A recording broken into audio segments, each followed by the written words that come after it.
நாமத்துக்கு மகிமை உண்டாவதாக. இந்த நாளிலே உங்கள் மத்தியிலே தன்னுடைய வசனத்தை கொடுப்பதற்கு அடியனை கிருபையாக நடத்தி வந்திருக்கிற தேவான் தேவனுக்கு ஸ்தோத்திரங்களை எழுதுகிறேன். ஆண்டவராகிய இயேசு கிறிஸ்துவின் நாமத்தினாலே திருச்சபை மக்களாக உங்களை வாழ்த்துகிறேன். என்னுடைய குடும்பத்தின் சார்பாகவும் எங்கள் டீச்சிங்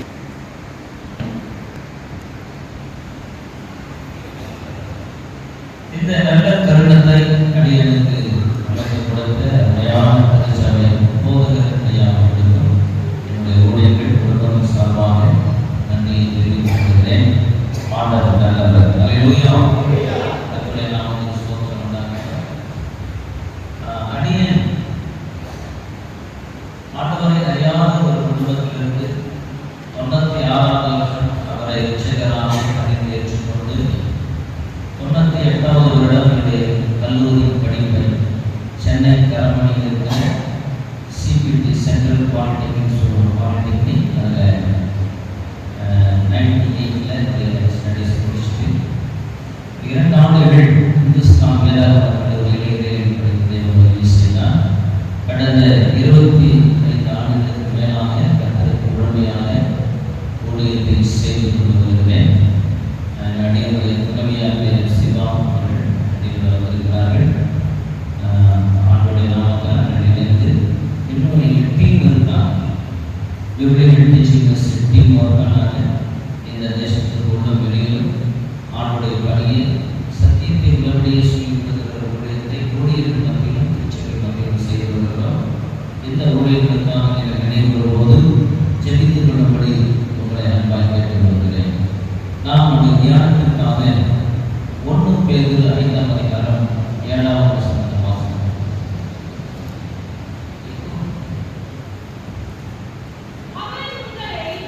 அவர் உங்களை விசாரிக்கிறவரானபடியால் உங்கள் கவலைகளை எல்லாம் அவர் மேல் வைத்து விடுங்கள். நல்ல பிதாவே, உடைய நாமத்தை துதிக்கிறோம், ஸ்தோத்திரிக்கிறோம். உடைய வார்த்தைகளை கேட்பதற்கு உடைய சபையாளர்கள் ஆர்வமாய் கூடி வந்திருக்கிறோம். தேவன் எங்களோடு கூட பேசுகிறாக. உமது சத்தம் எங்கள் செவிகளிலும் ஆத்துமாக்களிலும் ஒலிப்பதாக. உம்முடைய நல்ல ஆவியானவர் உடைய வசனத்தை கொண்டு எங்கள் வாழ்வை உமக்கு உரியதாக மறுரூபப்படுத்துவாராக. இயேசு கிறிஸ்துவின் நாமத்தில் ஜெபிக்கிறோம் பிதாவே. ஆமென். அவர் தேவன் உங்களை கொஞ்சம் பேச முடியல, பேச கொஞ்சம் பேச. தேவன் உங்களை விசாரிக்கிறவராக இருக்கிறபடியா உங்கள் கவலைகளை எல்லாம் அவர் மேல் வைத்து விடுங்கள். கவலை இல்லாத மனுஷனை நீங்க பார்த்துருக்கீங்க? பூமியில ஒரு கவலை இல்லாத ஒருவரும் இல்லை. நம்முடைய ஜனங்களாகிய நமக்கும் கூட கவலை வருவதற்கு அநேக காரியங்கள் பூமியில் இருக்கிறபடினால கர்த்தர் சொல்றார். கர்த்தருடைய ஆண்டவரே சொல்லியிருக்கிறார், நாளை தினத்தை குறித்து கவலைப்படாதீர்கள். இங்க ஆண்டவருடைய அப்போஸ்தலர் பேதுருவும் அவர் உங்களை விசாரிக்கிறவராக இருக்கிறபடியா உங்கள் கவலைகளை நான் அவர் மேல வச்சிருக்கேன். அதாவது தேவன் உங்களை விசாரிக்கிறவர், தேவன் நம்ம விசாரிக்கிறார். நம்ம கவலையை நம்ம மேலே நாம வச்சுக்கிட்டோம்னா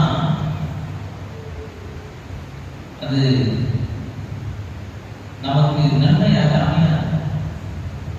அதனால உங்கள் கவலையை வச்சிருக்க சொல்ற நம்ம விசாரிக்கிற தேவன் வைத்திருக்கிறீர்கள் அப்படின்னு ஆலோசனை சொல்லுகிறார். ஈஸ்ட் இங்கிலீஷ் ஒரு பைபிள் இருக்கு, ஆங்கில வேதாகம் ஒரு வருஷம் இருக்கு. அதுல இந்த வாசனை எப்படி இருக்குன்னா, நீங்கள் தேவனுக்கு முக்கியமானவர்களாக இருக்கிறபடியா உங்களை துக்கப்படுத்துகிற அல்லது பயமுறுத்துகிற அல்லது கோபப்படுத்துகிற அனைத்து காரியங்களை குறித்தும் தேவனிடத்தில் சொல்லுங்கள். அந்த காரியங்களை குறித்த உங்களுடைய எண்ணங்களை அவரிடம் கொடுத்து விடுங்கள். அவை அவரிடமே இருக்கட்டும். அற்புதம்.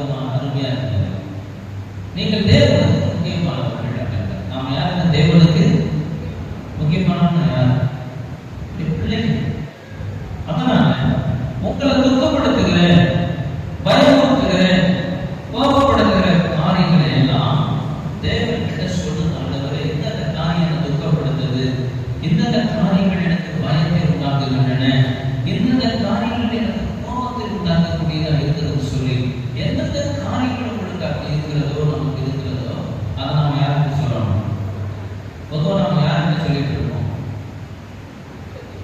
நமக்கு ரொம்ப நெருங்கிய நண்பர்கிட்ட சொல்லுவோம், அப்பா அம்மாவிட்ட சொல்லுவோம், நம்ம மேல ரொம்ப அக்கறை உள்ள குடும்பத்தில் உறவினர்கள் இருக்கிறவங்கிட்ட சொல்லுவோம். அநேக நேரத்தில் தேவன்கிட்ட சொல்லத்தான் வேண்டும். ஆனால் எங்க சொல்லணும்? அவரிடத்தில் சொல்லுங்கள். அந்த காரியங்களை குறித்த உங்கள் எண்ணங்களை அவரிடமே கொடுத்திருங்கள். ஆண்டவருக்கு இந்த எண்ணங்கள் என்னை துக்கப்படுத்துது, கோபப்படுத்துது, எனக்கு ரொம்ப பயமுறுத்துது, எனக்கு பயமா இருக்கு, அதனால இதை நான் வச்சிருக்க முடியாது, நீங்களே வச்சுக்கீங்க அப்படின்னு சொல்லி கர்த்தர்கிட்ட கொடுத்துருங்க. அவை அவரிடம் இருக்கட்டும். நம்மை கவலைப்படுத்துகிற எந்த காரியத்தையும் கர்த்தர்கிட்ட கொடுத்துட்டு திரும்ப எடுக்காம அவர்கிட்ட இருக்கணும். பல நேரத்தில் நம்முடைய பாரங்களை, நம்முடைய பிரச்சனைகளை, நம்முடைய பயங்களை எல்லாம் யார் தான் சுமந்துட்டு இருக்கிறோம்? நாம தான் சுமந்துட்டு இருக்கிறோம். ஆம்பிளிஃபைட் பைபிள் ஒரு பைபிள் இங்கிலீஷ்ல அதுல இந்த வசனம் இருக்குன்னா, உங்கள் கவலைகள் அனைத்தையும், உங்கள் மன கலக்கங்கள் அனைத்தையும், உங்கள் அக்கறைகள் அனைத்தையும் ஒரே அடியாக அவர் மேல் சுமத்துங்கள். அப்படின்னா எல்லாத்தையும் தேவன் மேல சுமத்துடுங்க. யார் மேல? தேவன் மேல சுமத்துங்கள். ஏனெனில் அவர் உங்கள் மேல் பேரன்புடனும் விழிப்புடனும் அக்கறைப்படுகிறார். நம்ம மேல எப்படி அக்கறை இருக்கிறாரு? இன்னும் கூட கொஞ்சம் டிஸ்டர்பன்ஸா இருக்காங்க, இன்னும் கூட சாப்பிட்டு கொஞ்சம் டிஸ்டர்பன்ஸா இருக்கு, அது கம்ஃபர்டபுளா இல்லை. அப்போ உங்கள் கவலைகள் அனைத்தையும் சேர்த்து, உங்கள் கவலைகள் அனைத்தையும், உங்கள் மனக்கடங்கள் அனைத்தையும், உங்கள் அக்கறைகள் அனைத்தையும், நீங்க எந்த காரியத்தில் அக்கறைகள் இருக்கிறீங்களோ, எதை அவசியமா நினைக்கிறீங்களோ அது அனைத்தையும் ஒரே அடியாக அவர்கள் சுமத்துங்கள். ஏனெனில் இந்த ஈகோ கொஞ்சம் குறையும், கொஞ்சம் இடையில கொஞ்சம் நல்லா வருது, ஈகோ அதிகமாக. ஏனெனில் அவர் உங்கள் மேல் பேரன்புடனும் விழிப்புடனும் அக்கறைப்படுகிறார். அல்லேலூயா. நம்ம மேல ரொம்ப அன்பு வச்சிருக்கிறார். நம்ம மேல ரொம்ப நம்ம வாழ்க்கை குறித்து அதிக விழிப்புணர்வாக இருக்கிறார். நம்ம பேரன்பு கொடுக்கிற தேவனா அவர் இருக்கிற அப்படின்னா, நம்ம பிரச்சனை குறித்து கவலைப்படாத, நம்ம கவலைப்படுத்துகிற காரியங்களை குறித்து கவலைப்படாத ஒரு தேவன் இடையில கொஞ்சம் நல்லா குறைச்சிக்கிட்டே ஒரு மாதிரி வருதுன்னா, கொஞ்சம் இடையில நல்லா வருது, கொஞ்சம் குறைஞ்சி. ஸ்தோத்திரம். அல்லேலூயா, அல்லேலூயா. ஆமென். அப்போ நம்ம கவலைப்படுத்துகிற காரியங்களை குறித்து கவலைப்படாத ஒரு தேவன் நம்முடைய தேவன் அல்ல. நம்மை கவலைப்படுத்துகிற காரியங்களை குறித்து கவலைப்படுகிற தேவன் இருக்கிறார். கரங்களை தட்டி சங்கீதம் 22 விதமாக சொல்லுகிறது. நான் சங்கீதக்காரன் சொல்லுகிறார், கர்த்தர் மேல் உன் பாரத்தை வைத்துவிடு, அவர் உன்னை ஆதரிப்பார், நீதிமானை ஒருபோதும் தள்ளன விட மாட்டார். கர்த்தர் மேல் உன் பாரத்தை வைத்துவிடு சொல்லுகிற இந்த சங்கீதத்தை எழுதுகிறவங்க எந்த சூழ்நிலையில் சொல்றாரு பாருங்க. அவரை பயமுறுத்துகிற, கலக்கமுறுத்துகிற, அச்சப்படுத்துகிற, அநேக வேதனைப்படுத்துகிற சூழலில் இந்த சங்கீதத்தை அவர் எழுதியிருக்கிறார். அப்படிப்பட்ட நிலையில அவர் சொல்றார், கர்த்தர் மேல் உன் பாரத்தை வைத்துவிடு, அவர் உன்னை ஆதரிப்பார், நீதிமானை ஒருபோதும் தள்ளாட மாட்டார். ஈஸி இங்கிலீஷ்ல எப்படி இருக்குன்னா, இந்த வசனம் தமிழ்ல சொல்றேன், உங்கள் பிரச்சனைகளை கர்த்தரிடம் கொண்டு செல்லுங்கள், அவர் உங்களுக்கு உதவி செய்வார், கர்த்தர் தம் ஜனங்களை ஒருபோதும் விட மாட்டார். அப்படின்னு சொல்லுங்க. நம்முடைய ஜனங்கள் விழுந்து போக அவர் ஒருபோதும் விட மாட்டார். டிரான்ஸ்லேஷன் ஃபார் டிரான்ஸ்லேட்டர்ஸ் ஒரு ஆங்கில வெர்ஷன் இங்கிலீஷ் பைபிள் வெர்ஷன் இருக்காங்க. உன் கவலைகளை யாவையும் கரங்களை ஒப்புவி, அவரே உன்னை கவனித்துக் கொள்வார், நீதிமான்கள் பேரிடர்களை சந்திக்க அவர் ஒருபோதும் அனுமதிக்க மாட்டார். இந்த வார்த்தைகளை நாம் விசுவாசிப்போமானால் நிச்சயமா இந்த வசனத்தினுடைய நம்மை காத்துக்கொள்ள தேவன் வல்லவராய் இருக்கிறார். ஆமென். கர்த்தர் தம்முடைய ஜனமாகிய என்னை ஒருபோதும் விழவிட மாட்டார். கர்த்தர் நீதிமானாகிய என்னை ஒருபோதும் பேரிடர்களை சந்திக்க விட அனுமதிக்க மாட்டார். ஆம்பிளிஃபைட் பைபிள் எப்படி இருக்குன்னா, கர்த்தர் மேல் ஒரு பாரத்தை வைத்துவிடு, அந்த பாரத்தின் சுமையை அவர்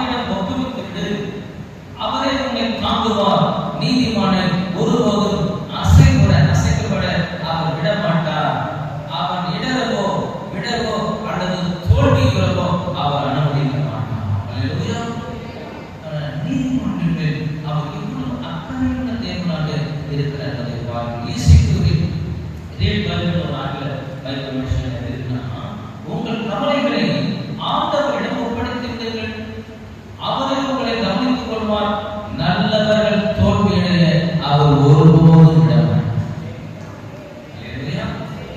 நல்லவர்கள் தோற்று போக, நம்முடைய பிள்ளைகள் நல்ல பிள்ளைகள், நல்ல கனி கொடுக்கிற மரத்தை போன்றவர்கள் தோற்று போக அவர் ஒருபோதும் விடமாட்டார். ஆமென். குட் நியூஸ் டிரான்ஸ்லேஷன் ஒரு டிரான்ஸ்லேஷன் இருக்கு பைபிள் வெர்ஷன்ல, உன் கவலைகளை ஆண்டவரிடம் ஒப்படைத்து விடு, அவர் உன்னை காப்பார், நேர்மையானவர்கள் தோல்வியடைய அவர் ஒருபோதும் அனுமதிப்பதில்லை. ஆமென். நேர்மையானவர்கள், நல்லவர்கள், நீதிமான்கள், அவருடைய ஜனங்கள் தோற்று போக, விழுந்து போக, தோல்வியடைய அவர் விடுவதில்லை, அனுமதிக்கிறதில்லை. கரங்களை கட்டி கர்த்தரை மத்திய 6:24-25 ஆண்டவர் சொல்றத பாருங்க. 2 எஜமான்களுக்கு ஊழியம் செய்ய ஒருவனாலும் கூடாது. ஒருவனை பகைத்து மற்றவனை சிநேகிப்பான், அல்லது ஒருவனை பற்றிக் கொண்டு மற்றவனை அசட்டை பண்ணுவான். தேவனுக்கும் உலக பொருளுக்கும் ஊழியம் செய்ய கூடாது என்று அவர் தம்மை சீஷரிடத்திலே சொல்லுகிறார். தம்மை பின்பற்றுகிற கூட்டத்திற்கு ஆண்டவர் சொல்லுகிற விஷயம் என்னவென்றால், உலகத்திலே 2 எஜமான்கள் உண்டு. ஒரு எஜமான் தேவன், இன்னொரு எஜமான் பணம். இந்த உலக பொருள் என்பதற்கு அந்த சரியான என்ன பொருள்னா பணம். உலகத்துல 2 எஜமான்கள் உண்டு. ஒன்று தேவன், இன்னொன்று பணம். ஒன்று இயேசு, இன்னொன்று காசு. இந்த 2 எஜமானுக்கும் ஒரு கிறிஸ்தவன் ஒரே நேரத்தில் அடிமையாக ஊழியனாக இருக்க வாய்ப்பு கிடையாது. ஒன்று உலகத்துக்கு இருந்ததோ, காசுக்கு அடிமையா இருந்ததோ, இல்ல தேவனுக்கு அடிமையா இருந்ததோ, 2க்கும் அடிமை ஒரு இடத்துல உங்களால் பயணம் செய்ய முடியாது என்று ஆண்டவர் சொல்கிறார். அடுத்த வசனத்தை கவனிக்கும் போது, ஆகையால் எண்ணத்தை உண்போம், எண்ணத்தை குடிப்போம் என்று உங்கள் ஜீவனுக்காகவும், எண்ணத்தை ஒழுப்போம் என்று உங்கள் சரீரத்துக்காகவும் கவலைப்படாதீர்கள் என்று உங்களுக்கு சொல்லுகிறேன். ஆகாரத்தை பார்க்கும் ஜீவனும் உடைய பார்க்கும் சரீரமும் விசேஷித்தவைகள் அல்லவா, விசேஷித்தவைகள் அல்லவா என்று அவர் கேட்கிறார். ஒரு கிறிஸ்தவன் தேவனுக்கும் உலக பொருளுக்கும் ஊழியராக ஒருபோதும் இருக்க முடியாது. அதாவது தேவனுக்காக எதையும் செய்கிறவர்களாகவும், பணத்திற்காக எதையும் செய்கிறவர்களாகவும் ஒரு கிறிஸ்தவன் இருக்க முடியாது. நான் தேவனுக்காக எதையும் செய்வேன், அதே நேரத்தில் பணத்துக்காகவும் எதையும் செய்வது ஒரு கிறிஸ்தவன் அப்படி சொல்ல முடியாது, அப்படி வாழ முடியாது. தேவனுக்காக எதையும் செய்கிற ஒரு கிறிஸ்தவனால் பணத்துக்காக எதையும் செய்கிற ஒருவனாக இருக்கவே முடியாது. பணத்துக்காக எதையும் செய்யக்கூடிய ஒரு கிறிஸ்தவனால் தேவனுக்காக எதையும் செய்யக்கூடிய ஒரு கிறிஸ்தவனாக இருக்கவே முடியாது. சில கிறிஸ்தவங்க என்ன ஆசைப்படுறாங்கன்னா, நான் ஒரே நேரத்தில் தேவனுக்கு ஊழியக்காரராக இருக்க விரும்புகிறேன், தேவனுக்கு அடிமையா இருக்க விரும்புகிறேன், பணத்துக்கும் அடிமையா இருக்க விரும்புகிறேன், என்னால ஒரே நேரத்தில் 2 பேரையும் அட்ஜஸ்ட் பண்ணி எல்லாரும் போக முடியல. அப்படிப்பட்ட திறமசாலிகளாக இருக்க சிலர் விரும்புகிறது உண்டு. பாருங்க, ஏன் சிலர் அப்படி இருக்கிறாங்க, பணத்துக்காக எதையும் செய்யறாங்க, தேவனுக்காக எதையும் செய்ய விரும்புறாங்க. 2 எதுவான எனக்கு தேவை, தேவனும் வேணும், பணமும் வேணும், 2 பேருக்காக எதையும் நான் செய்வேன்னு அப்படி இருக்க விரும்புகிறார்கள். ஏன் அவங்க அப்படி உலகத்துக்கும் தேவனுக்கும் ஒரே நேரத்துல அவர்கள் அப்படி இருக்க விரும்புறாங்கன்னா, ஆண்டவர் சொல்ற 25ஆம் வசனத்தை 6:25 நம்ம புரிந்து கொள்கிறோம். ஆகையால் எண்ணத்தை உண்போம், எண்ணத்தை குடிப்போம் என்று உங்கள் ஜீவனுக்காகவும், எண்ணத்தை உடுப்போம் என்று உங்கள் சரீரத்துக்காகவும் கவலைப்படாதீர்கள் என்று உங்களுக்கு சொல்கிறேன். ஏன் என்ன சொல்றாங்க? 2 எஜமானுக்கு ஊழியம் செய்வார், 2க்கு முடியாதுன்னு சொல்லிட்டு இந்த வார்த்தையை சொல்றாருன்னா, உங்களின் அடையல 2 எஜமான்களுக்கு ஊழியம் செய்ய விரும்புவதற்கு காரணம், எதை நான் குடிப்பேன், நான் எதை சாப்பிடுவேன், எதை குடிப்பேன், எதை உடுத்துவேன்ற இந்த உலக தேவைகளை குறித்த கவலை தான் ஒரு கிறிஸ்தவனை 2 எஜமான்களுக்கு ஒரே நேரத்தில் ஊழியம் செய்கிறவனாக அடிமையாக மாற்றுகிறது என்பதை ஆண்டவர் அறிந்திருக்கிறார். ஒரு கிறிஸ்தவன் நான் எதை சாப்பிடணும், நான் எதெல்லாம் குடிக்கணும், நான் எதை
நீங்கள் உங்கள் வாழ்க்கையை வழிநடத்தும் விதம் அதை விட முக்கியமானது. அல்லேலூயா. நமக்கு தேவையான ஆதாரம், குடிக்க வேண்டிய தண்ணீர், உடுத்த வேண்டிய உடைகள் இவைகள் அவசியமானது என்றால் இதை விட ஒரு கிறிஸ்தவனுக்கு அவசியமான விஷயம் என்னவென்றால் நாம் தேவனுக்கு முன்பாக எவ்விதமாய் ஜீவிக்கிறோம் என்பது மிக மிக முக்கியமான காரியம். அல்லேலூயா. மத்திய 6:31 ஆண்டவர் சொல்கிறார், ஆகையால் அதனாலே எண்ணத்தை உண்போம், எண்ணத்தை குடிப்போம், எண்ணத்தை உடுப்போம் என்று கவலைப்படாதிருங்கள். கவலைப்படாதிருக்கிறது பொறுப்பு இல்லாமல் இருக்கிறதுனா அர்த்தம். அங்க நல்லா புரிஞ்சுக்கணும்.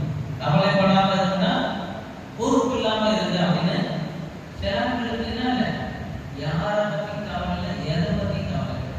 படிக்கிற கவலை இல்லை, அடைகிற கவலை இல்லை, சம்பாதிக்கிற கவலை இல்லை, மனைவி பிள்ளைகளை காப்பாற்றுகிற கவலை கிடையாது, பிள்ளைகளுடைய படிப்புக்கும் மருத்துவ செலவுக்கும் எதிர்காலத்துக்குமான ஒரு சேவிங்ஸ் பண்ணுகிற கவலை கிடையாது. என்னன்னா அந்த மாதிரி இருக்கிறது கவலைப்படாதன்னு சொல்ற ஆண்டவர் சொல்ற அந்த அடங்காது. அது பொறுப்பு இல்லாமல் இருக்கிறது. ஆண்டவர் நம்முடைய ஜனங்கள் பொறுப்பில்லாதவர்களாக இருக்க ஒருபோதும் அனுமதிக்கிறது இல்லை, அவர் சொல்லுகிறது இல்லை. அல்லேலூயா.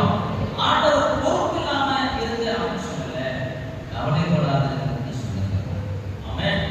நாம் நல்ல பொறுப்புள்ளவர்களாக இருக்கணும், நல்லா படிக்கணும், நல்லா உழைக்கணும், குறிப்பா நேர்மையா உழைக்கணும், கஷ்டப்பட்டு உழைக்கணும், நம்முடைய வாழ்வாதாரத்துக்கான காரியங்களுக்காக நாம் நல்லா பிரயாசப்படணும். ஆனால் அதே நேரத்தில் எத்தனை பிரயாசங்கள் உழைப்பை மீறி எதை குறித்தா எதிர்காலத்தை குறித்தோ நிகழ்காலத்தை குறித்தோ எந்த பயமும் கவலையும் இல்லாம கர்த்தரை சார்ந்து கொள்ள வேண்டும். அல்லேலூயா. நம்முடைய அடுத்த வேலைகளை நாம் சரியா செய்ய வேண்டும். எந்த காரியத்தை குறித்து பயப்படாமல் கவலைப்படாமல் நாளை தினத்தை குறித்து குறிப்பாக கவலைப்படாமல் நாம் கர்த்தரை நம்பிக்கை வைக்க வேண்டும். அல்லேலூயா. போதுமான அதாவது எண்ணத்தை உண்போம், எண்ணத்தை குடிப்போம், எண்ணத்தை உடுப்போம் என்று கவலைப்படாதீர்கள். இவைகளெல்லாம் அஞ்ஞானிகள், இவைகளெல்லாம் அஞ்ஞானிகள் நாடி தேடுகிறார்கள். இவைகளெல்லாம் உங்களுக்கு வேண்டியவை என்று உங்கள் பரமபிதா அறிந்திருக்கிறார். அல்லேலூயா. இவையெல்லாம் புசிக்க வேண்டிய, குடிக்க வேண்டிய, உடுத்த வேண்டிய எல்லாம் நமக்கு தேவை என்பதை நம்முடைய பிதா தகப்பன் அறிந்திருக்கிறார். ஒரு பிள்ளையின் தேவை என்ன என்பது பெற்றோருக்கு தெரியுமா தெரியாது? தெரிஞ்சு வச்சுட்டு சும்மா இருக்கிறாங்களா? அவங்க உழைக்கிறதெல்லாம் எதுக்கு? பிள்ளைகளுக்காக. அந்த பிள்ளையை போஷிக்கணும், உடுத்தணும், நடத்தணும், படிக்க வைக்கணும், வாழ்க்கை அமைச்சு கொடுக்கணும். இதெல்லாம் பிள்ளை அப்பா அம்மா கிட்ட கேட்ட பிறகுதான் செய்யறாங்களா? கேட்கவே இல்லை. ஆனா அவங்களுக்கு தெரியும். நாம கூட நம்முடைய பரமபிதாவுக்கு இதையெல்லாம் நமக்கு தேவை என்பதை அவர் அறிந்திருக்கிறார், கேட்க சொல்லியிருக்கிறார்.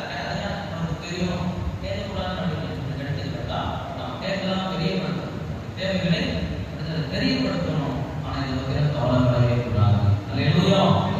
ஏன்னா நமக்கு வேண்டியவைகள் என்ன என்பதை அறிந்திருக்கிறது பரமபிதா. இந்த அறிவு நமக்கு இருக்குமானால் நாம் அவைகளை குறித்து கவலைப்படவே மாட்டோம். நாம் புசிப்பதற்கும், குடிப்பதற்கும், உடுத்துவதற்கும் வேண்டியவைகள் எவை என்று நம்முடைய பரமபிதா அறிந்திருக்கிறார் என்பதை அறியாதவர்கள் தான் இதை குறித்து கவலைப்படலாம் இருப்பார்கள். இவர்களை நாடி தேட அதிக தீவிரப்படுவார்கள். இவர்கள் இயேசு சொல்கிறார் அஞ்ஞானிகள். அப்படின்னா அஞ்ஞானிகள்னா அறிவில்லாதவர்கள், ஞானம் இல்லாதவர்கள். ஞானம் இல்லாதவர்கள் தான் இந்த பூமிக்குரிய தேவைகளை நாடி தேடுகிறதில் தீவிரப்படுவதாக இருப்பார்கள். ஆண்டவர் சொல்றார் 33ஆம் வசனம், முதலாவது தேவனுடைய ராஜ்யத்தையும் அவருடைய நீதியையும் தேடுங்கள், அப்பொழுது இவைகள் எல்லாம் உங்களுக்கு கூட கொடுக்கப்படும். அல்லேலூயா. மத்தேயு 5, 6, 7 இந்த 3 அதிகாரமும் ஒரே பிரசங்கம், மலை பிரசங்கம் சொல்றோம். அதுல தேவன் தம்முடைய சீஷர்களுக்கு சீஷத்துவத்திற்கான அஸ்திபார உபதேசத்தை கொடுத்திருக்கிறார். மலை பிரசங்கம் இந்த foundation fundamental doctrine of the disability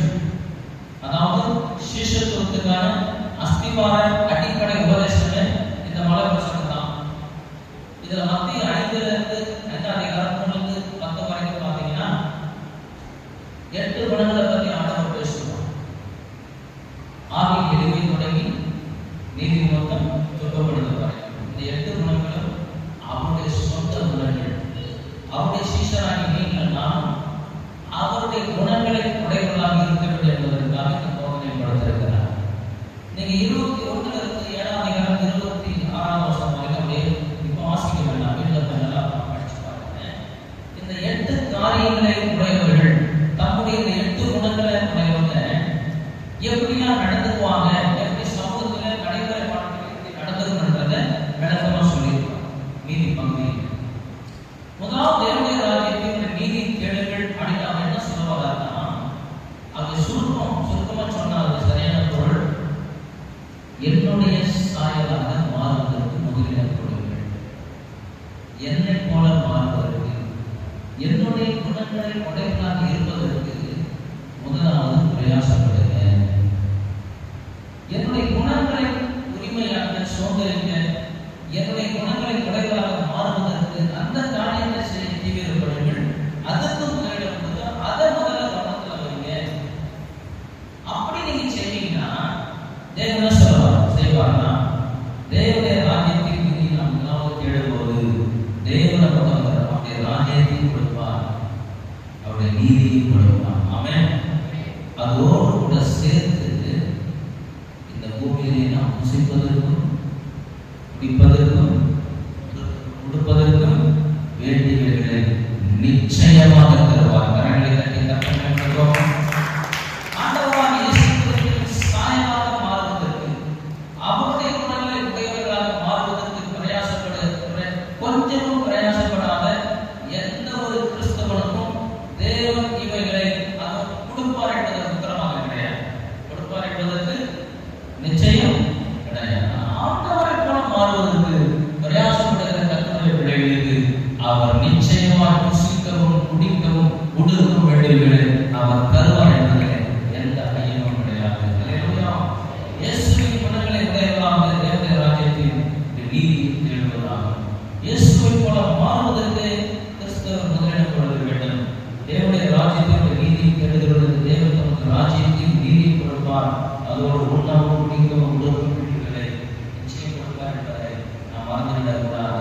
தம்முடைய குமாரனை போல மாறுகிறவர்களை தம்முடைய குமாரனை எவ்விதமாய் நேர்த்தியாக இந்த பூமியை நடத்தினாலோ 33 ஆண்டுகள் அவ்விதமாய் நடத்துவதற்கு தேவன் வல்லவராக இருக்கிறார். ஆமென். 5 அப்பம் 2 மீன் அவர்கள் கொடுத்தாங்க. அதை ஆசீர்வதிக்கும் போது சொன்னார், மீது எத்தனை முறை எடுத்தாங்க? 12 முறைகள்.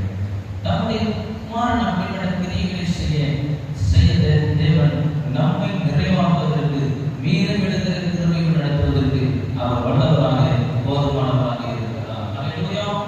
34ஆம் வசனம் மத்தேயு 6:34. ஆகையால் நாளைக்காக கவலைப்படாதீர்கள், நாளைய தினம் தன்னுடையவர்களுக்காக கவலைப்படும், அந்தந்த நாளுக்கு அதனதின் பாடு போதும்.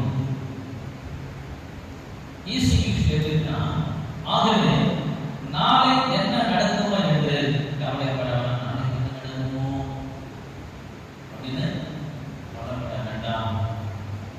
நாளை கவலைப்படுவதற்கு போதுமான பிரச்சனைகள், நாளைக்கு நாம கவலைப்படுவதற்கு போதுமான பிரச்சனை நாளைக்கு இருக்கு. ஒவ்வொரு நாளும் அந்தந்த நாளுக்குரிய பிரச்சனைகள் குறித்து கவலைப்படுவது உங்களுக்கு போதுமானது. இன்னைக்கு இருக்கிற பிரச்சனையை பற்றி கவலைப்பட உங்களுக்கு நேரம் கிடையாது. இதுல போய் நீங்க எதை பத்தி கவலைப்படுறீங்க? நாளை தினத்தை குறித்து கவலைப்படுறீங்க. ஒரு அம்மா ரொம்ப துக்கமாக வாழ்ந்தாங்க. வெளியில என்னங்க பூமியே விரிச்சு பார்த்துட்டு ரொம்ப சோகமாக அந்த வழியா போனாங்க.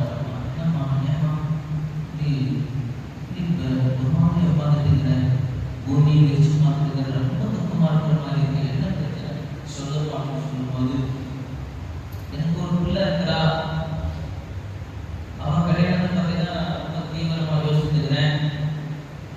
அவளை ஒரு கையில பிடிச்சி கொடுக்குற வரைக்கும் எனக்கு நிம்மதியே கிடையாது அப்படின்னு சொன்னாங்களாம். அந்த அம்மா பரிவாக கேட்டாங்களாம், அப்படியம்மா கவலைப்படாதம்மா, ஆண்டவர் ஒரு பிள்ளையை ஆசீர்வதிப்பாரு, நல்ல மனோபலம் கொடுப்பாரு, கவலைப்படாத. உன் பொண்ணு என்ன பண்றா, என்ன வயசு சொல்லுமா, நான் நல்ல மாப்பிள்ளை பார்த்து கொடுக்குறேன் அப்படின்னு சொன்னாங்களாம். அப்ப அந்த அம்மா சொன்னாங்களாம், இப்பதான் என் கேள்வி போயிருக்கிறான்.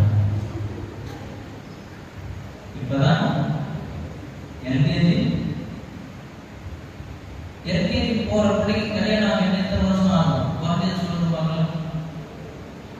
இந்த ஒரு 22 வருஷமா ஆகும். குறைஞ்சது 22 வருஷத்துக்கு பிறகு நடக்க போற காரியத்தை குறித்து நாம எப்ப கவலைப்படுது? இப்ப கவலை. ஆண்டவர் நாளைய தினத்தை குறித்து கவலைப்படாதுன்னா நம்ம 40 வருஷத்துக்கு அந்த பக்கம் நான் எப்படி இருப்பேன், என்ன செய்வேன், என்ன சாப்பிடுவேன், எங்க இருப்பேன், எங்க தங்குவேன், எனக்கு சோறு போடும், இவ்வளவு சோறு போடுவோம் போடாதான், தெருவில் விட்டுருமா, ஹோம்ல சேர்க்குமா, இல்லை கடலத்துக்கு போய் போட்டுருமா, பலவிதமான கவலைக்கவே சோதரும். தேவனுடைய ராஜ்யத்தின் நீதியின் திருடுகிற அவருடைய பிள்ளைகள் நாளைய தின தேவைகளை குறித்து கவலைப்பட வேண்டிய அவசியமே கிடையாது. ஆமென். எபிரேயர் 11:5 இவ்விதமாய் சொல்லப்பட்டிருக்கிறார். நீங்கள் யாராவது வாசிக்கலாமா? நீங்கள் பண ஆசை இல்லாதவர்களாய் நடந்து உங்களுக்கு இருக்கிறவைகளே போதும் என்று எண்ணுங்கள். நான் உன்னை விட்டு விலகுவதும் இல்லை, உன்னை கைவிடுவதும் இல்லை என்று அவர் சொல்லி இருக்கிறாரே. இந்த எபிரேயர் 11:5 ஈஸ்ட் இங்கிலீஷ்ல எப்படி சொல்லியிருக்காங்க? மிகுந்த செல்வம் வேண்டும் என்று விரும்பாதீர்கள், அத்தகைய வாழ்க்கை வாழாதீர்கள், உங்களிடம் இருப்பவற்றை கொண்டே மகிழ்ச்சியாக இருங்கள். ஏனெனில் தாம் உங்களோடு இருப்பதாக தேவன் வாக்களித்துள்ளார். நான் உங்களை ஒருபோதும் கைவிட மாட்டேன், உங்களை முற்றிலும் தனித்து விட மாட்டேன் என்று அவர் கூறியிருக்கிறார். அல்லேலூயா. மிகுந்த செல்வம் வேண்டும் என்று விரும்பாதீர்கள், அத்தகைய வாழ்க்கை வாழாதீங்க. உங்ககிட்ட என்ன இப்ப இருக்குதோ அதில் சந்தோஷமாக இருக்கு சொல்லுகிறது. அல்லேலூயா. கிறிஸ்தவர்கள் செல்வந்தர்களாக இருப்பது தவறு அல்ல. கிறிஸ்தவர்கள் செல்வந்தர்களாக இருப்பது தவறு அல்ல. எனக்கு பல 100 கோடி, 500 கோடி, 600 கோடி சொத்துள்ள நெருங்கிய நண்பர்கள் இருக்கிறார்கள். என்னுடைய நெருங்கிய நண்பர்கள் இருக்கிறார்கள். ஆனால் கர்த்தருக்கு ரொம்ப பயப்படுவாங்க. அல்லேலூயா. கர்த்தருக்கு ரொம்ப பயப்படுவாங்க. நான் போய் அந்த போல இறங்கினா அவங்களே டிரைவர் அனுப்பணும், அவங்களே கார் எடுத்துட்டு வந்து அவங்களே ஓன் டிரைவ் பண்ணிட்டு வீட்டுக்கு கொடுத்துருவாங்க. அந்த மாதிரி நடந்துருக்காங்க. ஆனால் அவங்களும் மரியாதை கொடுப்பாங்க. என்ன பண்ணுவாங்க? முடியக்காரருக்கு அவங்களும் மரியாதை. எங்க உறவினர்கள் 1000 கோடி சொந்தங்கள் இருக்கிறார், அதுக்கு மேல சொந்தங்கள் இருக்கிறாங்க. பல திருச்சபைகளை கட்டி கொடுத்திருக்கிறாங்க. ஏராளமான ஆஸ்திக்கு சொந்தக்காரங்க. போக்குவரத்து உண்டு, அவ்வளவு மரியாதை கொடுப்பாங்க. அல்லேலூயா. தேவனுக்கு அவ்வளவு பயப்படுவாங்க. தேவ ஊழியருக்குனால அவ்வளவு கடினமா உட்காருவாங்க. 10 ரூபா பாக்கெட்ல மிஞ்சி போனா தரையில நடக்காத கிறிஸ்தவனா இருக்கிறாங்க. அப்படி இருக்கும்போது அவ்வளவு பணிமானவர்கள் இருக்கிறாங்க. அவங்கெல்லாம் தாங்கள் செல்வந்தரா இருப்பதை குறித்து கொஞ்சம் கூட அவங்களுக்கு என்ன கிடையாது, எந்த பெருமையும் இருமாவும் தொழிலும் கிடையாது. அல்லேலூயா. எந்த பெருமையும் தங்கள் செல்வத்தை குறித்து இருமாவும் அகண்டையும் வேற்றுமையும் இல்லாம ஒரு கிறிஸ்தவர் மிகப்பெரிய செல்வந்தராக இருப்பது தவறு அல்ல. அல்லேலூயா. கர்த்தர் உங்களை வருங்காலத்தில் அமிதமாய் வைப்பார்களா? சந்தோஷப்படுங்க. அல்லேலூயா. கர்த்தருக்கு மகிமை இருக்குது, அனைவருக்கும் பிரயோஜனமா இருக்கு, தப்பு இல்லை. ஆனா நாம ஆசைப்படக்கூடாது. பெரிய செல்வந்தன் ஆகணும், இப்ப இருக்க இந்த வாழ்க்கை போதாது, இந்த வசதி போதாதுன்னு அப்படிப்பட்ட சிந்தை உள்ளவர்களாய் வாழாதீர்கள் என்று வேதம் நம்மை எச்சரிக்கிறது. அல்லேலூயா. ஆண்டவர் சொல்லியிருக்கிறார், நான் உன்னை விட்டு விலகுவதில்லை, உன்னை கைவிடுவதில்லை என்று, உன்னை ஒருபோதும் விலக மாட்டேன், கைவிட மாட்டேன், முற்றிலும் தனித்து விட மாட்டேன் என்று அவர் வாக்கு பண்ணியிருக்கிறார். டிரான்ஸ்லேஷன் ஃபார் டிரான்ஸ்லேட் என்ன சொல்லியிருக்குன்னா, பணத்தை இடைவிடாமல் ஆசைப்பட்டு கொண்டிருந்தார்கள். பணத்துல இடைவிடாமல் பணம் அப்படி ஆசை கொண்டிராமல் வாழுங்கள். உங்களிடம் இருப்பவற்றை கொண்டே மனநிறைவாக இருங்கள். ஏனெனில் நான் உங்களை ஒருபோதும் கைவிட மாட்டேன், உங்களுக்கு அளிப்பதை ஒருபோதும் நிறுத்த மாட்டேன் என்று உங்கள் தேவைகளை நிறைவு செய்வது குறித்து தேவன் கூறியதாக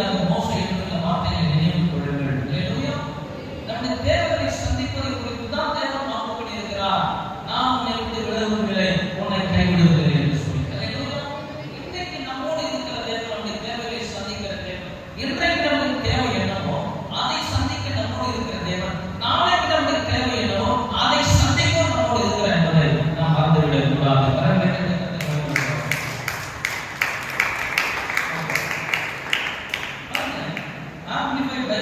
உங்கள் குணநலமோ அல்லது தார்மீக மனப்பாங்கோ, பணத்தின் மீதான பற்றுதலிருந்து பேராசை, கஞ்சத்தனம், சிற்றின்ப வேட்கை மற்றும் உலக செல்வங்களின் மீதான தாகம், இவற்றிலிருந்து உங்க குணம் விலகி இருக்கட்டும், உங்க மனப்பான்மை விலகி இருக்கட்டும் அப்படின்றார். அல்லேலூயா. மேலும் உங்கள் தற்போதைய சூழ்நிலைகள் மற்றும் உங்களிடம் உள்ளவைகளை குறித்து திருப்தி அடைவதாக இருங்கள். ஏனெனில் நான் உங்களை ஒருபோதும் கைவிட மாட்டேன், உன்னை துறக்க மாட்டேன், உன்னை ஆதரவற்ற நிலையில் விட மாட்டேன், நான் உன்னை சிறிதளவு உதவியற்றவனாக விட மாட்டேன், உன்னை புறக்கணிக்க மாட்டேன், உன்னை கைவிட மாட்டேன், உன் நிதானை பிடியை தளர்த்த மாட்டேன், நிச்சயமாகவே அப்படி செய்ய மாட்டேன் என்று தேவன் கூறியிருக்கிறார். கரங்களை கட்டி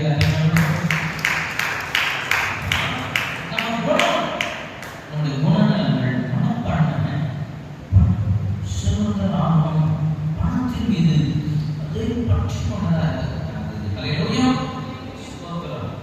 அப்போ நமக்கு என்ன இருக்கோ அதை திருப்தி அடைய நம்ம பழகணும். ஆமென். சரி, நம்ம எல்லாருக்கும் ஒரே வசதி இருக்குங்களா? நம்ம எல்லாருமே வீட்டில் ஒரு இங்கிலீஷ் வச்சிருக்கிறோம், பைக் வச்சிருக்கிறோம், எல்லாரும் ஒரே ரெண்டு பைக்கை வச்சிருக்கிறோம், ஒரே மாடல் வச்சிருக்கிறோம், ஒரே கம்பெனி யூஸ் பண்றோம், கார் வச்சிருக்கிறோம், ஒரே ரேட்ல கார் வச்சிருக்கிறோம், இல்ல ஒரே கம்பெனி கார். வீடு கட்டியிருக்கிறோம், ஒரே மாதிரியான வீடு கட்டியிருக்கிறோம், எல்லாரும் ஒரே வீடு, இரண்டு மட்டுமா? எல்லாரும் ரெண்டு மாடி கட்டியிருக்கிறோம், எல்லாரும் ஒரே படிப்பா படிச்சிருக்கிறோம், எல்லாரும் ஒரே மாதிரி சம்பளம் வாங்குறோம். நம்ம எல்லா வீட்லயும் ஒரே 10 பொருள், ஒவ்வொரு வீட்லயும் 10 பொருள் தான் இருக்கு. எல்லா வீட்லயும் அந்த 10 பொருள் மட்டுமே இருக்கு அப்படின்னு சொல்ற மாதிரி இருக்கிறோம். வருமானத்தில் வேறுபாடு உண்டு, படிப்பில் வேறுபாடு உண்டு, வேலையில் வேறுபாடு உண்டு, வசதியில் வேறுபாடு உண்டு, நம்ம கிட்ட இருக்கிற பொருட்களில் வேறுபாடு உண்டு. சிலர் கொஞ்சம் வச்சிருக்கலாம், சிலர் மீடியமா வச்சிருக்கலாம், கொஞ்சம் தேவை, சிலர் தேவைக்கு மிஞ்சி வச்சிருக்கலாம். எல்லார்கிட்ட கம்மியா வச்சிருக்கிறவங்க, ஐயோ அவங்க இருக்கிறது என்கிட்ட இல்லை, இருக்கிறது என்கிட்ட, நம்ம கவலைப்பட வேண்டிய அவசியம் இல்லை. நம்ம கிட்ட கர்த்தர் இப்ப என்ன கொடுத்திருக்கிறாரோ அதுல சந்தோஷப்படணும், மனதில் அடையணும், போதும் ஆண்டவரே சொல்லணும். அல்லேலூயா. இன்னைக்கு நம்ம நம்முடைய உழைப்பில், நம்முடைய திறமை, நம்முடைய உழைப்பில் இன்றைக்கு நாம் எவைகளை சம்பாதிக்க பெற்றுக்கொள்ள தேவன் நமக்கு உதவி செய்திருக்கிறாரோ அது போதும் என்று முதலாவது சொல்லணும். ஆமென். அதுல முதல்ல திருப்தி அடையணும். போதாது போதும் நினைக்க கூடாது. அதுல முதல்ல திருப்தி அடைந்து, ஆண்டவரே இந்த பொருளாக நான் வச்சிருக்கிறேன், அதுக்காக உங்களுக்கு சுத்தம் என்று சொல்ல வேண்டும். சில கிறிஸ்துவங்களுக்கு போதும் சொல்ல பயப்படும். ஏன் சொல்லுங்க? போதும் சொல்லிட்டு ஆண்டவர் என்ன பண்றாரு? போதுமா? சரி போதும், சரி அதே போதும், இனி நமக்கு எதுவும் தர வேண்டியதில்லை, போதும் விட்டுடுவார் என்ற பயத்துல போதும்னு சொல்றது கிடையாது. நம்ம போதும் சொல்ல போய் போதும் ஆச்சரியமா அப்படின்னு சொல்லிட்டு இது எது கொடுக்காம விட்டுடுவார் பயத்துல சிலர் போதும்னு சொல்றதே. இப்ப என்ன அடுத்தவங்க கிட்ட இருக்கிறது என்கிட்ட இல்லை, அதனால நான் போதும் சொல்ல மாட்டேன்னு நினைக்கிறேன். புரியுதுங்களா? யாரையும் நம்ம கம்பேர் பண்ண முடியாது. எனக்கு தேவை என்ன கொடுத்துருக்காரு போதும், கர்த்தரை கொடுத்து படிப்பு போதும், கர்த்தரை கொடுத்து இன்னைக்கு கொடுத்துருக்கிற வேலை போதும், ஸ்தோத்திரம், கர்த்தரை கொடுத்துருக்கிற பிள்ளைகள் போதும், கர்த்தரை பிள்ளைகள் கொடுத்துருக்கிற அறிவு போதும், கர்த்தரை பிள்ளைகளுக்கு மார்க் போதும், அவங்க பிள்ளை மாதிரி படிக்கல, அவங்க பிள்ளை மாதிரி ஸ்மார்ட்டா இல்லை, கிட்டால, அந்த மாதிரி பிரில்லியண்டா இல்லை, வேண்டாம். என் பிள்ளைகளுக்காக சொல்லாம சொல்லக்கூடாது, நன்றி சொல்லாம சொல்லக்கூடாது. என் மனைவிக்காக ஸ்தோத்திரம், அவங்க மனைவி மாதிரி என் மனைவி நிறைய படிக்கலையே, அழகாகலையே, பெரிய பேக்ரவுண்ட்லேயே, வேண்டாம். கர்த்தர் அவங்க கொடுத்த மனைவி ஒரு பரம ஏழையான கர்த்தரோட ஸ்தோத்திரம் நன்றி. ஆமென். அப்படி போதும் என்ற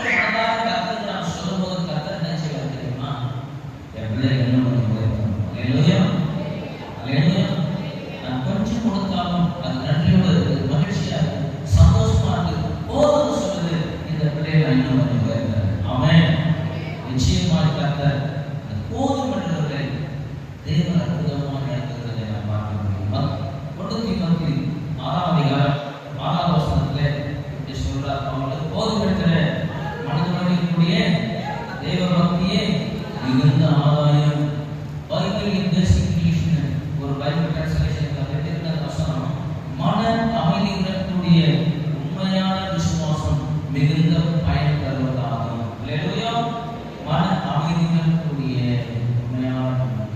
உண்மையான விசுவாசம் உள்ளவங்க போதும் என்ற மனதோடு இருப்பாங்க. போதும் எண்ணம் யாருக்கிட்ட இல்லையோ அவங்க கிட்ட உண்மையான விசுவாசம் இல்லைன்னு புரிஞ்சுக்கிறாங்க. எப்படி இருக்குன்னா, ஆனால் தேவனுடைய ஜனங்கள் தங்களிடம் இருப்பதை கொண்டு மன நிறைவு அடைய வேண்டும், மேலும் அவர்கள் உண்மையிலேயே தேவனுக்காக வாழ வேண்டும். அப்போதுதான் அவர்கள் உண்மையான செல்வந்தர்கள். இல்லையா? உண்மையான பணக்காரன் யார் சொல்லுங்க? நிறைய பணம் வச்சிருக்கிறவங்க தான். கொஞ்சம் பணம் இருந்தாலும் சந்தோஷமா சமாதானமா போதுன்னு யார் நினைக்கிறாங்களோ, யார் அதை நம்பி தேவனுக்காக வீராக்கியமா வாழறாங்களோ அவங்க தான் நிஜ பணக்காரர்கள். அவன் எவ்வளவு செல்வம் இருந்தும் ஆசை இருந்தும் அந்தஸ்து இருந்தும் போதுன்ற மனசு இருந்தா அவங்க யாரு சொல்லுங்க? சிம்பிளா சொன்னா பிச்சைக்காரன் தான். யாராவது தெருவில் ஒரு பிச்சைக்காரன் இருப்பான், அவன் முகத்தை போய் பாருங்களேன், நம்ம முகத்தோட பிரகாசமா இருக்கு. உண்மை. நீங்க எங்கேயும் வெளியில் போனீங்கன்னு யோசிச்சு பாருங்க, நம்மள என்ன சந்தோஷமா இருக்குங்க. அவன் உட்கார இடத்துல ஒரு நாள் உட்காந்து அடுத்தவங்க அப்பா ஹாஸ்பிட்டல் அட்மிட் பண்ணணும். உண்மைதானே? அவன் சாப்பாட்டை ஒரு வேளை சாப்பிட்டா 4 நாள் மாற்றி போயிருந்தாங்க. ஏதாவது ஆகுது சொல்லுங்க. நம்ம மாதிரி குழந்தைகள் இருக்க மாட்டாங்க. செல்வம், உண்மையான செல்வம் என்பது ஏராளமான பணம் இருப்பது செல்வம் இல்லை, ஆட்சி இருப்பது எதே செல்வம் இல்லை. கொஞ்சம் இருந்தாலும் கர்த்தருக்குள்ள மகிழ்ச்சி இருந்து கர்த்தருக்காக உண்மையாக வாழ்கிறார்கள், அவங்க தான் உண்மையான செல்வந்தர்கள். பைபிள் ஒரு நோட் கொடுத்திருக்காங்க. இருக்கு மிகவும் செல்வந்தர்களாக இருப்பது என்பது கிறிஸ்தவர்களிடம் நிறைய பணம் இருக்கும் என்று பொருள்படாது. செல்வந்தர்களான கிறிஸ்தவர்கள்னா நிறைய பணம் வச்சிருக்கிற கிறிஸ்தவர்கள் தான் செல்வந்த கிறிஸ்தவங்க அப்படின்னு நினைச்சிடக்கூடாது. தேவனிடமிருந்து அவர்கள் தங்களுக்குள்ளேயே மிக சிறந்த நன்மைகளை பெறுவார்கள் என்பதை அதை குறிக்கிறது. அதாவது பொருள் சார்ந்த திரளான பொருளை பெற்றுள்ளதை குறித்து செல்வந்தர்கள் என்ற அர்த்தத்தை சொல்லப்படவில்லை. நமக்குள்ள தேவனுடைய அநேக விசேஷித்த காரியங்களை கொண்டிருக்கிறோம்ல, சமாதானம், ரட்சிப்பு, சந்தோஷம், மனரமியம், அமைதியுள்ள ஆவி, தத்தை கிருபைகள், நாளங்கள், வல்லங்கள், வரங்கள், தரிசனம், எவ்வளவு நன்மைகளை பெற்றிருக்கிறோம். உன்னதங்கள் ஆவிக்குரிய ஆசீர்வதிக்கப்பட்டிருக்கிறோம். இப்ப வெளி மனுஷன் பார்க்கிற விதத்துல மட்டும் ஏராளமானவைகள் நமக்கு முன்னால் இருக்குதுன்னு சொல்றது, அதுதான் செல்வம். நாம் ஏமாந்துடக்கூடாது. நமக்குள்ள தேவன் கொடுத்திருக்கிற அநேக நன்மைகள் உண்டு, அதுதான் நிலையான செல்வம் என்பதை நாம் புரிந்து கொள்ள வேண்டும். ஆமென். குறிப்பா தேவன் அவருடைய கிறிஸ்தவருடைய ஆவியை வலிமை உள்ளதாகவும் மகிழ்ச்சியுள்ளதாகவும் ஆக்குவார். அவர்களுக்கு உதவ அவர் எப்போதும் உடனே இருப்பார், மேலும் அவர்கள் எப்போதும் அவருடனே வாழ்வார். நம்மள எப்போதுமே அவரோட வாழ்க்கை செய்து எப்போதும் நம்ம கூட இருந்து நமக்கு உதவி செய்கிறவராக தேவன் இருப்பதும், தேவனுடைய ஆவியை வல்லமை உள்ளதாகவும் மகிழ்ச்சி உள்ளதாகவும் மாற்றுகிறார் அல்லவா? இதுதான் மெய்யான செல்வம்.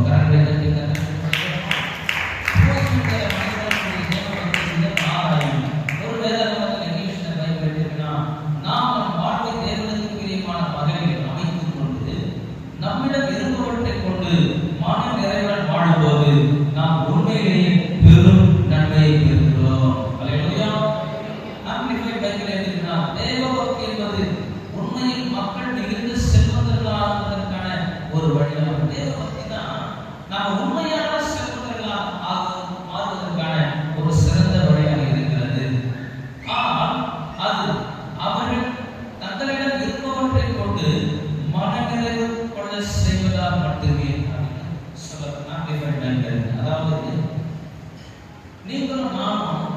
நிஜமான செல்வந்தர்களாய் மாறுவதற்கான வழி தேவபக்தி. தேவபக்தி எப்படி நிஜமான செல்வந்தர்களாக மாறுதுன்னா, நம்மிடத்தில் என்ன இருக்கிறதோ அது போதுகின்ற மனநிறைவை தேவபக்தி நமக்கு கொடுக்கிறது. நம்மகிட்ட என்ன இருந்தாலும் அது போதும் நினைக்கிறோம். நம்மகிட்ட எது இருக்கிறதோ அது போதும் நினைக்கிறோம்மா, அதுதான் உண்மையான செல்வந்தர்களாக இருப்பதுதான். அப்ப இப்படிப்பட்ட மெய்யான செல்வந்தர்களான உங்களை என்னை மாற்றுவது தேவபக்தியாக இருக்கிறது. ஆனா நம்ம இருக்கிறது உலகத்தில்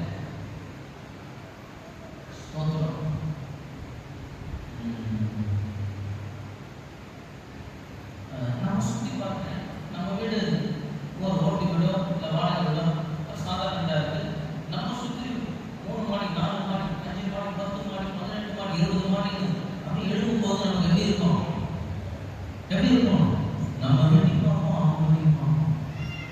நம்ம சுற்றி இருக்கிற மக்கள் பொருளாதாரத்தை விட வேகமாக வளர்ந்து வருது. இந்த உலகம் எவ்வளவு வேகமாக முன்னேறிட்டு இருக்கு. நம்ம விட ஃபாஸ்டா அவங்க growth ஃபாஸ்டா இருக்கும்போது வளரும்போது நமக்கு எப்படி இருக்காங்க சொல்லுங்க. நாம ஒரு காம்ப்ளெக்ஸ் இன்ஃபீரியாரிட்டி தாழ்வு மனப்பான்மை. என்னை சுத்தி என்ன கௌரவமா இருக்குது, என்னை சுத்தி என்ன அவசரமா இருக்கு, என்னை சுத்தி எல்லாரும் வேகமா முன்னேறிட்டு போறாங்க, என் வாழ்க்கை இருக்குது அப்படின்னு போது நமக்கு என்ன வரும்? நானும் அந்த அவசரம் போகணும், நானும் அந்த இடத்துக்கு வரணும், எப்படி அங்கே வரணும்? தப்பு. அந்த இடத்துல நம்ம வரணும்னு நினைக்கிறது, நம்ம நல்லா இருக்கணும், ஆசீர்வாதமா இருக்கணும், பிள்ளைகள் மேன்மையா இருக்கணும், சந்தை நல்லா கிடைக்க தப்பு இல்லை. ஆனா அந்த எண்ணத்துல இந்த உலகம் எதையெல்லாம் செஞ்சு அந்த இடத்துக்கு வருதோ அதையெல்லாம் செய்ய சோதனைகளை நாம போயிடும். புரியுதுங்களா? இந்த உலகம் எப்படி தீவிரமா முன்னேறுதோ அதே மாதிரி நான் தீவிரமா முன்னேறணும். இந்த உலகம் எப்படி ஃபாஸ்டா பர்சன் எடுத்து வருதோ அந்த மாதிரி உலகத்து மக்களுக்கு நானும் வரணும்னு ஆசைப்பட்டிருந்தா அவன் நேர்மையான வழியில நிச்சயம் பண்ண மாட்டான். கர்த்தருக்கு பயந்த வழியில, தேவனுக்கு பிரியமான வழியில அந்த இடத்துக்கு வந்திருக்க மாட்டான். அந்த இடத்துக்கு நான் வரணும்னா தேவனுக்கு பிரியமான வழியில நான் போக முடியும். அதனால நம்ம கர்த்தரை நம்பணும். அல்லேலூயா. ஆண்டவரே, நீங்க எங்களுக்கு எந்த வைக்க விரும்புகிறீங்க, எந்த காலத்துல எந்த அவசரத்துல நீங்க வைக்க விரும்புகிறீங்களோ அந்த இடத்துல நான் இருந்தா போதும். ஆண்டவரே, இன்னொருத்தவங்க இருக்கிற இடத்துல நான் போக வேண்டிய அவசியம் இல்லை. நாம எந்த அவசரத்துல நாங்க வரணும், எந்த அவசரத்துல நிற்கணும், எந்த வாழ்க்கை இருக்கணும், எந்த அளவுக்கு இருக்கணும், நீர் விரும்புகிறீர்களோ அந்த அளவுக்கு இருந்தா போதும். அல்லேலூயா. எந்த அவசரத்துக்கு அவர் கொண்டு வர விரும்புகிறாரோ அங்க நாம வரதை யாராலும் தடை முடியாது. அல்லேலூயா.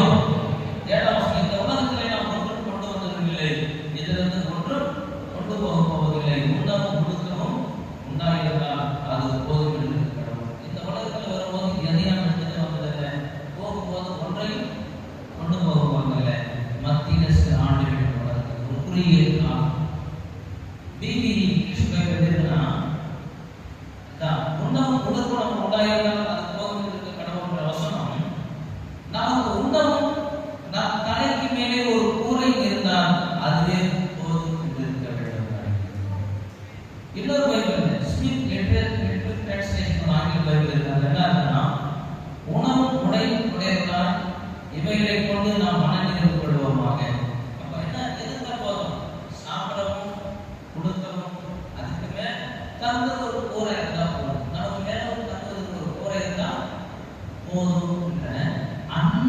அந்த இடத்துல நாம் இருக்கணும். ஸ்தோத்திரம். அல்லேலூயா. போதும் என்ற மனசு எனக்கு எப்போ வரணும் அப்படின்னு சிலர் எப்படி நினைக்கிறாங்க. போதுங்கிற மனசு நமக்கு எப்போ வரணும்னா, நான் சொந்தமாக ஒரு 3 பெட்ரூம் உள்ள ஒரு குறைஞ்சது ஒரு 3 பெட்ரூம் உள்ள ஒரு வீடு, ஒரு 2 பிளாட் இருக்கிறதுனால என்ன பொறுத்துக்கணும். என்னுடைய பேங்க் பேலன்ஸ்ல ஒரு 20-30 கோடி, எனக்கு ஒரு 50 கோடி இல்லை 100 கோடி ஆசை. இன்றைய உலகத்துல, இந்த உலகத்துல 100 கோடியில ஒண்ணுமே சொல்லுங்க. அரசியல்வாதிகளா போய் பாருங்க, அவங்க 100 கோடினா டீ குடிக்கிறமா உண்மைதானே? அப்படி இந்த உலகத்துல அப்படி இருந்தா ஒரு நாளைக்கு 100 கோடி ரூபாய் செலவு பண்றவங்க இருக்கிறாங்க. இதுதான் சரி. இப்ப சில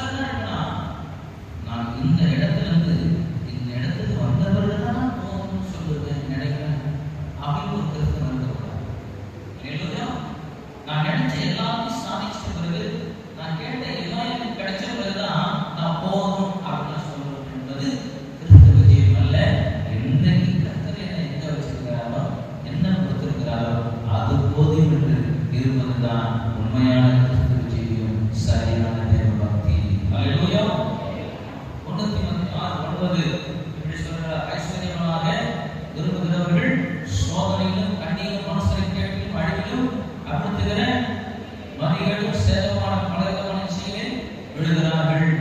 இதுல இன்னொரு பகுதியில் இருக்காங்க, மக்கள் மிகுந்த செல்வத்தை விரும்பினால் சாத்தான் அவர்கள் மீது எளிதாக ஆதிக்கம் செலுத்தி விடுவான். மேலும் எல்லா வகையான தீய காரியங்களையும் அவர்கள் விரும்பும்படி அவன் தூண்டுகிறான். அந்த தீய காரியங்கள் மூடர்கள் மட்டுமே பெருகக்கூடியவை ஆகும். அந்த தீய காரியங்கள் அவர்களுக்கு துன்பத்தையும் விளைவிக்கும். அந்த காரியங்கள் மக்களை முற்றிலுமாக அழித்துவிடும். அப்போ ஒரு கிறிஸ்தவன் மிகுந்த செல்வத்தான மாறுற ஆசைக்கு தன்னை விட்டுட்டானா, அடிமையாயிட்டானா, விசுவாசம் ஈஸியா கையில் எடுத்து தன்னை முற்றிலுமாக அழித்து போடக்கூடிய, தனக்கு மிகுந்த துன்பத்தை கொடுக்கக்கூடிய தீய காரியங்களை செய்யும்படி அவன் அடிமையாகி விடுவான். அதனால இந்த காரியத்தை கவனமாக இருக்கணும். 10ஆம் வசனத்துல சொல்றார், பண ஆசை எல்லா தீமைக்கும் வேறாக இருக்கிறது. பணம் தீமை அல்ல, பணம் இருப்பது தீமை அல்ல, பண ஆசை உள்ளவர்களாக இருப்பதுதான் தீமையான காரியம். மக்கள் பண ஆசை எல்லாம் தீமைக்கு வேறாக இருக்கிறது. சிலர் அதை இச்சித்து விசுவாசத்தை வழங்கி அநேக வேதனைகளாலே தங்களை உருவகுத்திக் கொள்கிறார்கள். மக்கள் பணத்தை மிகவும் தீவிரமாக விரும்பும் போது அது அனைத்து விதமான தீமைகளும் நிகழ்வதற்கு காரணமாகிறது. சிலர் மேலும் மேலும் பணத்தை சம்பாதிக்க வேண்டும் என்ற ஆசையினால் கிறிஸ்துவை விசுவாசிப்பதை விட்டுவிட்டனர். ஆனால் அவர்கள் தங்களது தாங்களே துயரத்தை வரவழைத்துக் கொண்டனர். ஏனெனில் அவர்கள் எண்ணற்ற துன்பங்களுக்கு ஆளாகியுள்ளனர். ஐஸ்வர்யவானா இருக்கிறது தப்பு இல்லை, கர்த்தர் ஐஸ்வர்யவானா மாத்திரம் இருக்கிறது தப்பு இல்லை. ஆனால் நாமே அதுக்கு விருப்பம் கொள்ளக்கூடாது. அல்லேலூயா.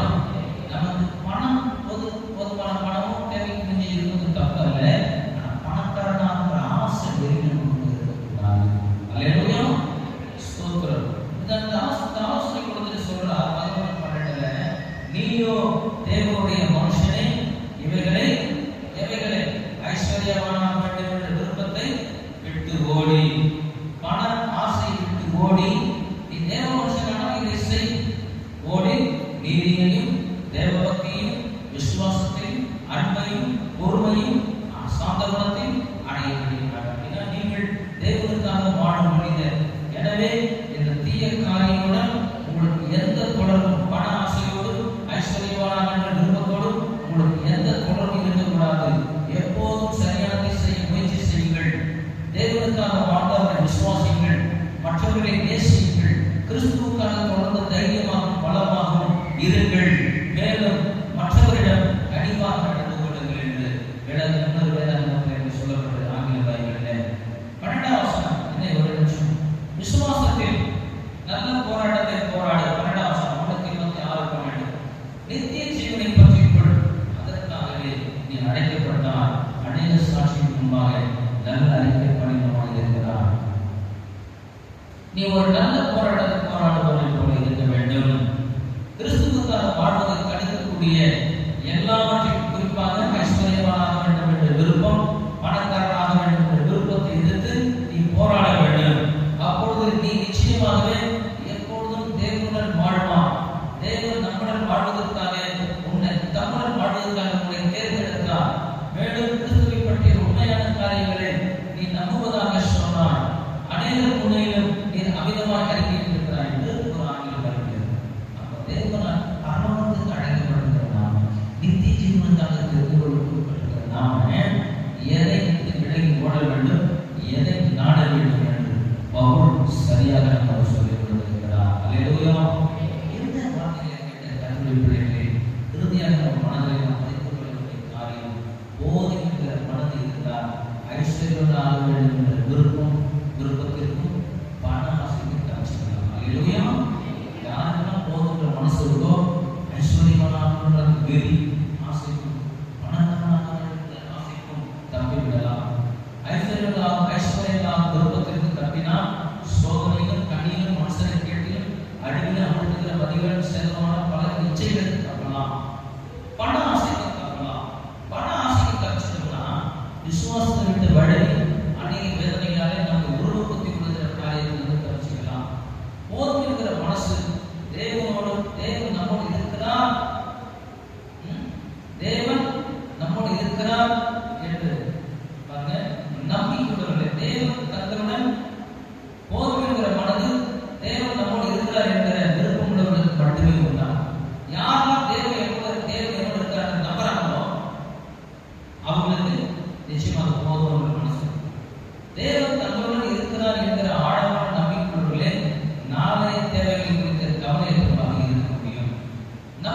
தேவன் இருக்கிறார் என்று நாம் ஆழமாக நம்பணும். அல்லேலூயா. இது இன்று நம்ம நடத்துகிற தேவன் நாளையும் நடத்துவார் என்று நாம் விசுவாசிக்க வேண்டும். பண ஆசை, ஐஸ்வர்யமாக வேண்டும் என்ற விருப்பத்திலிருந்து நம்மை நாம் காத்துக்கொள்ள வேண்டும். இயேசுவை போல மாறுவதை நம்முடைய வாழ்வின் பிரதான நோக்கமாக நாம் கொள்ள வேண்டும். நித்திய ஜீவன சுதந்திரத்திற்கு ஏதுவாக நாம் நித்தமும் கிரியை செய்ய வேண்டும். பரலோகம் பற்றுள்ள நமது பூமிக்குரிய தேவைகளை தேவன் நிச்சயம் சந்திக்கிறதை நாம் காண முடியும். அவன் கண்களை மூடி ஒப்புக்கொடுத்து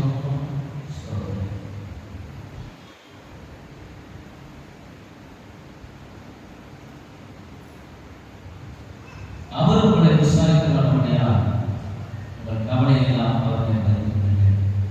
நம்மை குறித்த அன்பு விழிப்பு கவனம் உள்ள ஒரு தேவன் நம்முடைய பிதாவாக இருக்கிறார். அவர் நம்மோடு இருக்கிறார். இன்றைய தேவையை சந்திக்கிறவர் நாளைக்கும் சந்திக்கிறவர். இப்போது அவர் என்ன நமக்கு கொடுத்திருக்கிறார் அதிலே மகிழ்ச்சி அடைய, மனநிலை அடைய, அவர் நன்றி சொல்ல நாம் ஒப்புக்கொள்வோம். பணக்காரன் ஆகணும், ஐஸ்வர்யன் ஆகணும் என்ற அந்த ஆசைக்கு அடங்க முடியாது, கட்டுப்படுத்த முடியாத ஆவலுக்கு நம்மை நாம் விட்டு கொடுத்து விடக்கூடாது. இந்த பூமியிலே நாம் ஐஸ்வர்யம் ஆகணும் தேவ செஞ்சலாம், அதை யாராலும் தடுக்க முடியாது. நாம் தீவிரிக்க வேண்டிய அவசியம் இல்லை.